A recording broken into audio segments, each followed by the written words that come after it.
Hello everyone, and today I'll show you how to set up a screen lock on your Xiaomi 13T. So in order to do that, go to your settings. Now scroll down to fingerprints, face data and screen lock. Tap here, tap on the screen lock.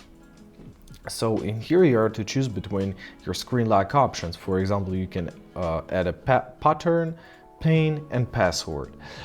So let's choose a PIN code. We've got this reminder to remember our password. Press got it. Now create your PIN code. Press continue, confirm your PIN code. If you want to add your fingerprint, simply press add and follow the simple on-screen instructions. However, for now, if you don't need it, simply press cancel, as well as I do.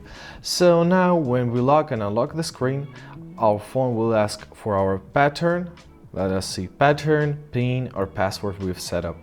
I hope this video is helpful. Thank you so much for watching and have a great day.